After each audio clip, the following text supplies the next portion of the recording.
ನಮಸ್ಕಾರ. ಮುಖ್ಯಾಂಶಗಳು. ಭಾರತ ಹೂಡಿಕೆ ಮತ್ತು ಮೂಲಸೌಕರ್ಯ ನಿಧಿ ಸ್ಥಾಪನೆಗೆ ನಿರ್ಧಾರ.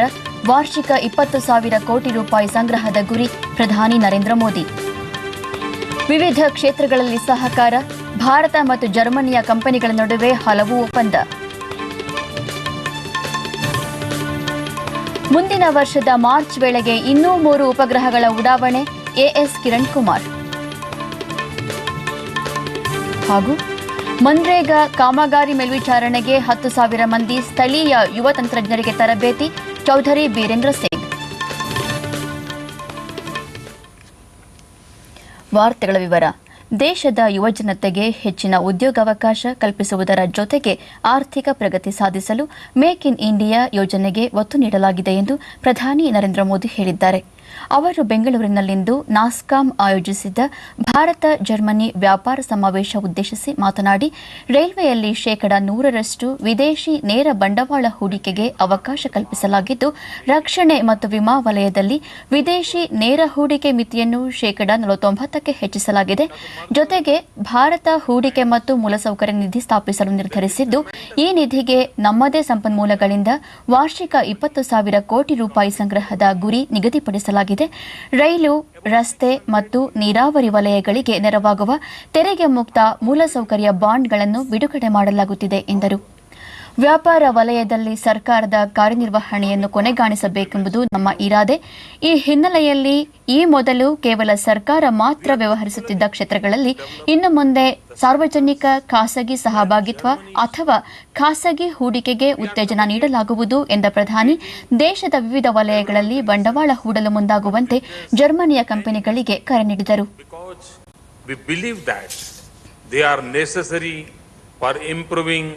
The lives of ordinary citizens in India.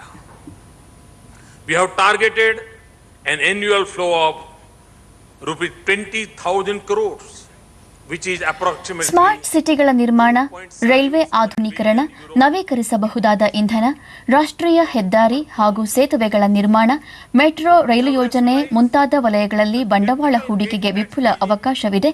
ಇದಕ್ಕೆ ಪೂರಕವಾಗಿ ಡಿಜಿಟಲ್ ಇಂಡಿಯಾ, ಸ್ಕಿಲ್ ಇಂಡಿಯಾ ಹಾಗೂ ಸ್ಟಾರ್ಟ್ಅಪ್ ಇಂಡಿಯಾ ಅಭಿಯಾನಕ್ಕೆ ಚಾಲನೆ ನೀಡಲಾಗಿದೆ ಎಂದು ಪ್ರಧಾನಿ ವಿವರಿಸಿದರು.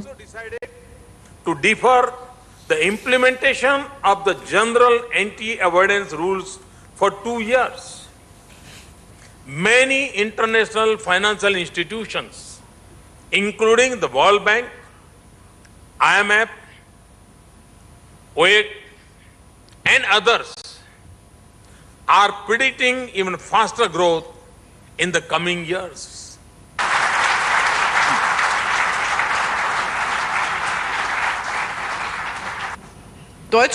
ಜರ್ಮನಿಯ ಚಾನ್ಸಲರ್ ಆಂಗೆಲಾ ಮರ್ಕೆಲ್ ಜರ್ಮನಿಯ ತಾಂತ್ರಿಕತೆ ಹಾಗೂ ಭಾರತದ ಮಾಹಿತಿ ತಂತ್ರಜ್ಞಾನ ನೈಪುಣ್ಯತೆ ಬೆಂಗಳೂರಿನಲ್ಲಿ ಸಮಾಗಮವಾಗಿದೆ. ಜರ್ಮನಿಯ 170 ಕಂಪನಿಗಳು ಬೆಂಗಳೂರಿನಲ್ಲಿ ಅಸ್ತಿತ್ವ ಹೊಂದಿದ್ದು, ಉಭಯ ದೇಶಗಳ ದ್ವಿಪಕ್ಷೀಯ ವಾಣಿಜ್ಯ ಬಾಂಧವ್ಯ ವೃದ್ಧಿಗೆ ಇದು ಪೂರಕವಾಗಿದೆ ಎಂದರು. ಉಭಯ ನಾಯಕರ ಸಮ್ಮುಖದಲ್ಲಿ ಹಲವು ಜರ್ಮನಿ ಮತ್ತು ಭಾರತದ ಕಂಪನಿಗಳು ಒಡಂಬಡಿಕೆಗಳ ವಿನಿಮಯ ಮಾಡಿಕೊಂಡರು.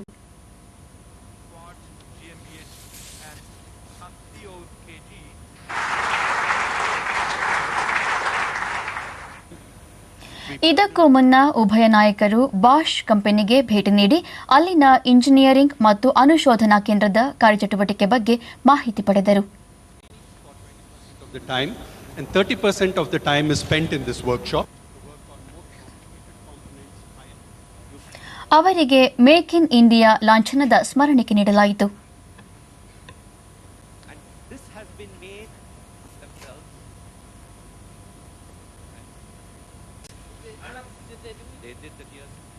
ಯುರೋಪಿನ ತಂತ್ರಜ್ಞಾನ ಹಾಗೂ ಭಾರತದ ಮಾನವ ಸಂಪನ್ಮೂಲ ಬಳಕೆಯಿಂದ ಮೇಕ್ ಇನ್ ಇಂಡಿಯಾ ಕಾರ್ಯಕ್ರಮ ಯಶಸ್ವಿಗೊಳಿಸಲು ಸಾಧ್ಯ ಎಂದು ರಾಜ್ಯಪಾಲ ವಜೂಭಾಯಿ ವಾಲಾ ಅಭಿಪ್ರಾಯಪಟ್ಟಿದ್ದಾರೆ.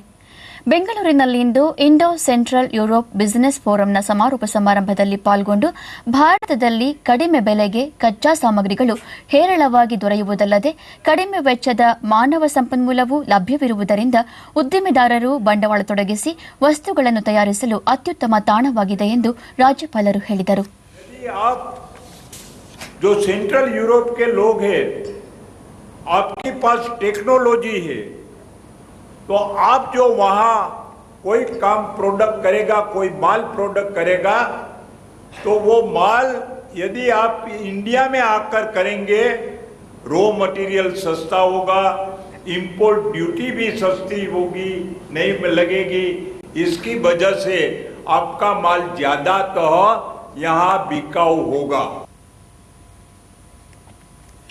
ಪ್ರಾದೇಶಿಕ ದಿಕ್ಸೂಚಿ ವ್ಯವಸ್ಥೆಗಾಗಿ ಈಗಾಗಲೇ 4 ಉಪಗ್ರಹಗಳನ್ನು ಉಡಾವಣೆ ಮಾಡಿದ್ದು, ಮುಂದಿನ ಮಾರ್ಚ್ ವೇಳೆಗೆ ಇನ್ನೂ 3 ಉಪಗ್ರಹಗಳನ್ನು ಉಡ್ಡಯನ ಮಾಡುವುದಾಗಿ ಇಸ್ರೋ ಅಧ್ಯಕ್ಷ ಎಎಸ್ ಕಿರಣ್ ಕುಮಾರ್ ತಿಳಿಸಿದ್ದಾರೆ. ಬೆಂಗಳೂರಿನಲ್ಲಿಂದು ನಾಗರಿಕ ವಿಮಾನಯಾನ ಸಚಿವಾಲಯ ಹಾಗೂ ಭಾರತೀಯ ವಾಣಿಜ್ಯ ಮತ್ತು ಕೈಗಾರಿಕಾ ಒಕ್ಕೂಟ ಜಂಟಿಯಾಗಿ ಏರ್ಪಡಿಸಿದ್ದ ಕೈಗಾರಿಕಾ ಮೇಳದಲ್ಲಿ ಮಾತನಾಡಿದ ಅವರು, ಪ್ರತಿಕೂಲ ಹವಾಮಾನದಲ್ಲೂ ವಿಮಾನಗಳನ್ನು ನಿಲ್ದಾಣದಲ್ಲಿ ಸುರಕ್ಷಿತವಾಗಿ ಇಳಿಸಲು ಈ ಉಪಗ್ರಹಗಳ ದಿಕ್ಸೂಚಿ ಸಹಕಾರಿಯಾಗಲಿದೆ ಎಂದರು. Service enterprises.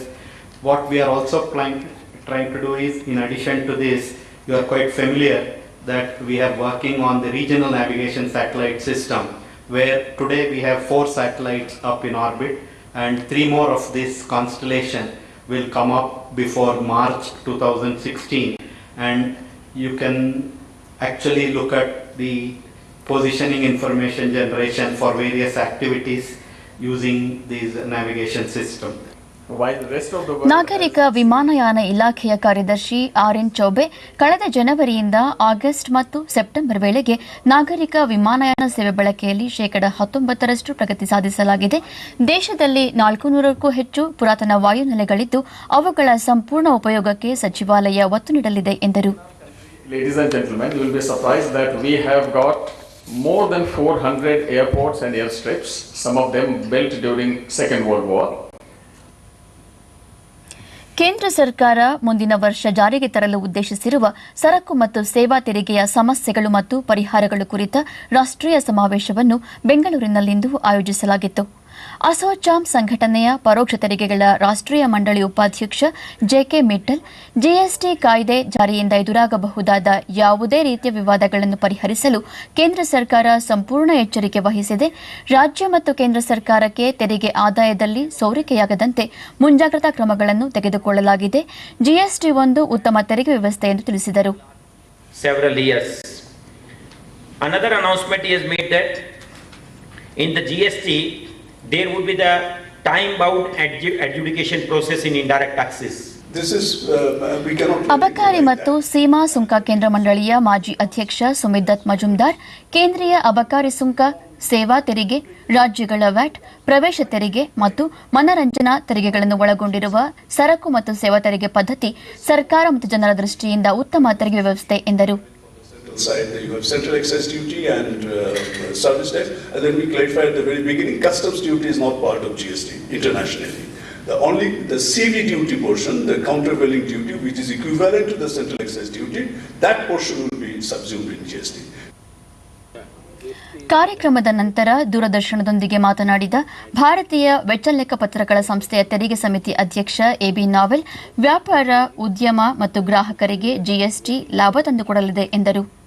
That simplified seamless flow of credit, but considering 1% additional tax, considering the band permitted under the Rajya Sabha Select Committee report and accepted by the government, these are going to have some bottlenecks.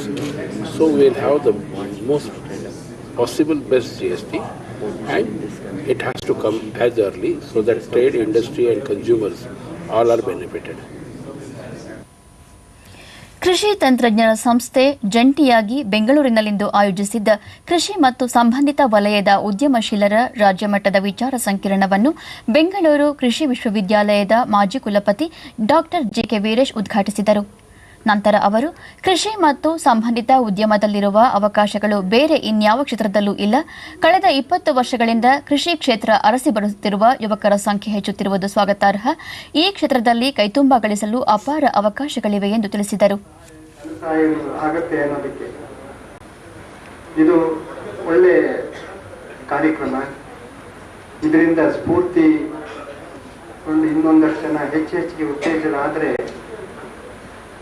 ಈ ಕಾರ್ಯಕ್ರಮ ಮಾಡ್ತಿರೋದಕ್ಕೆ ಸಾರ್ಥಕ. ಇವನು ರೈತರಿಗೆ ತೆಲಂಗಾಣದ ಕೃಷಿ ವಿಸ್ತರಣಾ ಇಲಾಖೆ ನಿರ್ದೇಶಕ ಡಾಕ್ಟರ್ ಪಿ ಚಂದ್ರಶೇಖರ್ ಮಕ್ಕಳಲ್ಲಿ ಕೃಷಿ ಆಸಕ್ತಿ ಮೂಡಿಸುವ ಅಥವಾ ಪ್ರೋತ್ಸಾಹ ನೀಡುವ ಮನಸ್ಥಿತಿ ಪೋಷಕರಲ್ಲಿ ಕಂಡುಬರುತ್ತಿರುವುದು ವಿರಳವಾಗುತ್ತಿದೆ. ಆದರೆ ಕೃಷಿ ಕ್ಷೇತ್ರ ಉತ್ತಮ ಆದಾಯ ನೀಡುವುದರ ಜತೆಗೆ ಗೌರವಯುತ ಬದುಕು ನಡೆಸಲು ದಾರಿ ಮಾಡಿಕೊಡುತ್ತಿದೆ ಎಂದರು. Qualified agriculture graduates, they had an opportunity to become officer like me and you, but they prefer to go back to village. They are staying in villages and serving the farmers with value-added extension services, and they are leading a very respectable life. ಕೃಷಿ ತಂತ್ರಜ್ಞರ ಸಂಸ್ಥೆಯ ಅಧ್ಯಕ್ಷ doctor KV Sarvesh ಸ್ಮರಣ ಸಂಚಿಕೆ ಬಿಡುಗಡೆ ಮಾಡಿದರು. 5 ಕೃಷಿ ಉದ್ಯಮಶೀಲರನ್ನು ಸನ್ಮಾನಿಸಲಾಯಿತು.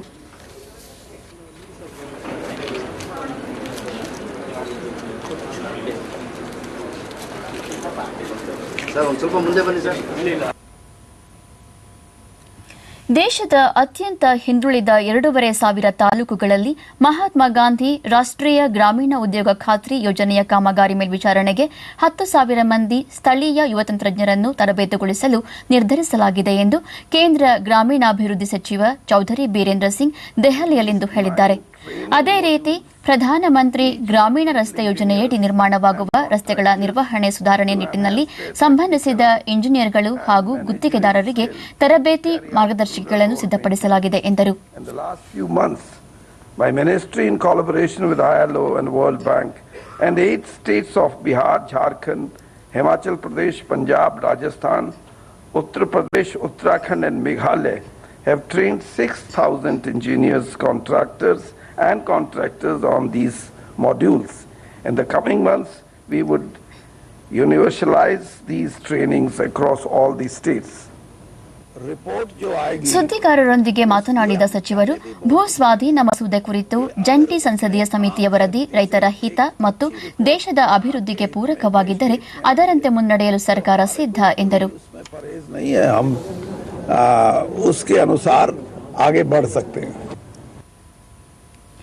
ಧಾರ್ಮಿಕ ಭಾವನೆಗಳನ್ನು ಕೆರಳಿಸಿ ದೇಶದ ಜಾತ್ಯತೀತ ಸ್ವರೂಪ ದುರ್ಬಲಗೊಳಿಸುವ ಶಕ್ತಿಗಳ ವಿರುದ್ಧ ಕಠಿಣ ಕ್ರಮ ತೆಗೆದುಕೊಳ್ಳುವಂತೆ ಕೇಂದ್ರ ಗೃಹ ಸಚಿವಾಲಯ ಎಲ್ಲ ರಾಜ್ಯಗಳಿಗೆ ಸೂಚನೆ ನೀಡಿದೆ. ಉತ್ತರ ಪ್ರದೇಶದ ದಾದ್ರಿ ಘಟನೆ ಸೇರಿದಂತೆ ಧಾರ್ಮಿಕ ಹಿನ್ನೆಲೆಯ ಅನೇಕ ಘಟನೆಗಳು ಇತ್ತೀಚೆಗೆ ದೇಶದ ವಿವಿಧ ಭಾಗಗಳಲ್ಲಿ ನಡೆದಿದ್ದು, ಘಟನೆಗಳಿಗೆ ಕಾರಣವಾಗುವ ಯಾವುದೇ ವ್ಯಕ್ತಿ ಅಥವಾ ಸಂಸ್ಥೆಗಳ ವಿರುದ್ಧ ಕಾನೂನಿನ ಅಡಿ ಕ್ರಮ ತೆಗೆದುಕೊಳ್ಳುವಂತೆ ಗೃಹ ಸಚಿವಾಲಯ ರಾಜ್ಯಗಳಿಗೆ ಸೂಚಿಸಿದೆ. ಕೇಂದ್ರ ಗೃಹ ಸಚಿವ ರಾಜನಾಥ್ ಸಿಂಗ್ ಕೋಮು ಸಾಮರಸ್ಯ ಕಾಪಾಡುವಂತೆ ಜನರಲ್ಲಿ ಮನವಿ ಮಾಡಿದ್ದಾರೆ.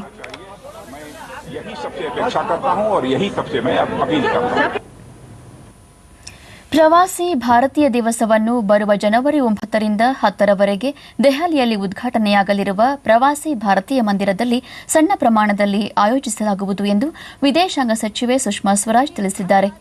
ಇನ್ನು ಮುಂದೆ 2 ವರ್ಷಗಳಿಗೊಮ್ಮೆ ಪ್ರವಾಸಿ ಭಾರತೀಯ ದಿವಸ ನಡೆಯಲಿದೆ.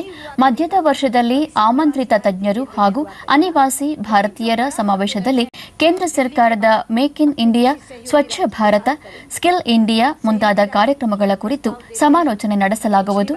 2 ವರ್ಷಗಳ ನಂತರ ದೊಡ್ಡ ಪ್ರಮಾಣದಲ್ಲಿ ನಡೆಯುವ ಪ್ರವಾಸಿ ಭಾರತೀಯ ದಿವಸ ಆಯೋಜಿಸಲು ಕರ್ನಾಟಕ, ಉತ್ತರ ಪ್ರದೇಶ ಮತ್ತು ಹರಿಯಾಣದಿಂದ ಕೋರಿಕೆಗಳು ಬಂದಿವೆ ಎಂದು ತಿಳಿಸಿದರು. युवतियां इसमें भाग ले सकेंगे. ಪ್ರವಾಸಿ ಭಾರತೀಯ ದಿವಸದ ಅಂಗವಾಗಿ ವಿದ್ಯಾರ್ಥಿಗಳಿಗೆ ಪ್ರಬಂಧ ಸ್ಪರ್ಧೆ ಏರ್ಪಡಿಸಿ ಅದರಲ್ಲಿ ವಿಜೇತರಾಗುವ ವಿದ್ಯಾರ್ಥಿಗಳಿಗೆ ಪ್ರವಾಸ ಏರ್ಪಡಿಸಿ ವಿವಿಧ ತಾಣಗಳ ಬಗ್ಗೆ ಪ್ರತ್ಯಕ್ಷ ಅನುಭವ ಕಲ್ಪಿಸಲಾಗುವುದು ಎಂದರು. उसके लिए बच्चों में ये उत्सुकता जागेगी कि हम भारत को जाने ताकि ये इनाम हम ले सकें. और ये जो 20 बच्चे यहाँ आएंगे, 10 और 10 जिनमें से 3-3 चुने जाएंगे, उन तमाम 20 बच्चों को हम लोग भारत की यात्रा कराएंगे.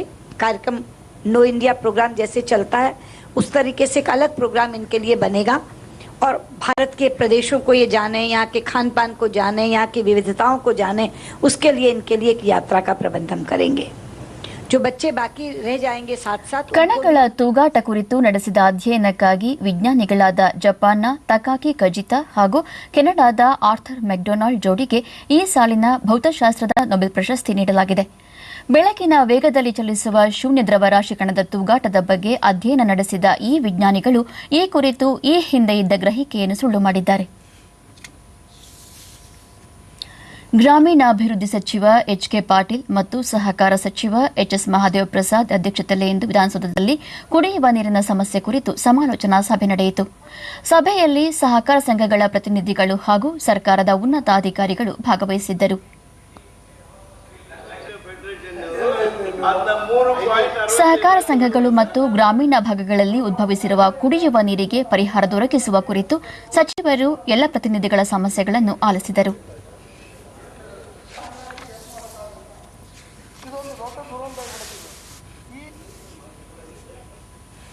ಕೊನೆಯಲ್ಲಿ ಮತ್ತೊಮ್ಮೆ ಮುಖ್ಯಾಂಶಗಳು. ಭಾರತ ಹೂಡಿಕೆ ಮತ್ತು ಮೂಲಸೌಕರ್ಯ ನಿಧಿ ಸ್ಥಾಪನೆಗೆ ನಿರ್ಧಾರ. ವಾರ್ಷಿಕ 20,000 ಕೋಟಿ ರೂಪಾಯಿ ಸಂಗ್ರಹದ ಗುರಿ. ಪ್ರಧಾನಿ ನರೇಂದ್ರ ಮೋದಿ. ವಿವಿಧ ಕ್ಷೇತ್ರಗಳಲ್ಲಿ ಸಹಕಾರ. ಭಾರತ ಮತ್ತು ಜರ್ಮನಿಯ ಕಂಪನಿಗಳ ನಡುವೆ ಹಲವು ಒಪ್ಪಂದ. ಮುಂದಿನ ವರ್ಷದ ಮಾರ್ಚ್ ವೇಳೆಗೆ ಇನ್ನೂ 3 ಉಪಗ್ರಹಗಳ ಉಡಾವಣೆ. ಎಎಸ್ ಕಿರಣ್ ಕುಮಾರ್. ಹಾಗೂ ಮನ್ರೇಗಾ ಕಾಮಗಾರಿ ಮೇಲ್ವಿಚಾರಣೆಗೆ 10,000 ಮಂದಿ ಸ್ಥಳೀಯ ಯುವ ತಂತ್ರಜ್ಞರಿಗೆ ತರಬೇತಿ. ಚೌಧರಿ ಬೀರೇಂದ್ರ ಸಿಂಗ್.